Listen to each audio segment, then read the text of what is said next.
নমস্কাৰ, মই প্ৰথমতে আপোনাৰ চেনেলক ধন্যবাদ জ্ঞাপন কৰিলোঁ।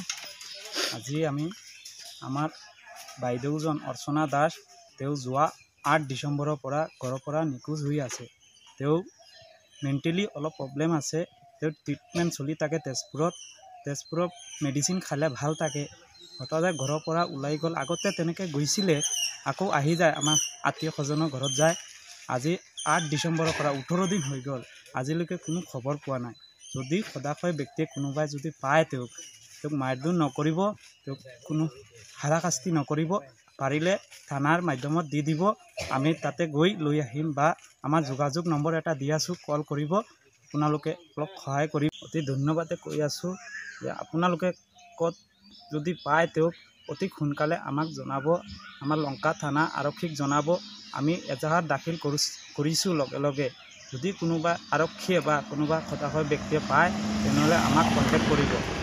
মানে কিবা এটা ট্ৰেক আছে, গতিকে তেখেতটো ঘৰৰ পৰা ওলাই যোৱাৰ পিছত লগে লগেও আহি যায়, দুই-এদিনো নাথাকে। কোনোবা আলহীৰ ঘৰত যায়, গৈ পেলাই লগে লগে আহি যায়। কিন্তু আজি 18 দিনমান হ'ল তেখেতৰ কোনো সদবেশ পোৱা নাই। যদি কোনো সদাশয় ব্যক্তিয়ে, অসমৰ কোনো সদাশয় ব্যক্তিয়ে বা অসমৰ পৰা বাহিৰৰ কোনো সদাশয় ব্যক্তিয়ে যদি তেখেতৰ সদবেশ পায়, তেনেহ'লে ওচৰৰ থানাখনত জনাবলৈ আমি তেখেতক অনুৰোধ জনালোঁ। আমি যদি তেখেতে আমাৰ থানাৰ লগত যোগাযোগ কৰি যদি আমি এটা নম্বৰ দিম, এই নম্বৰত যোগাযোগ কৰিলে ছোৱালীটোক আমি আনিবলৈ বাধ্য থাকিম।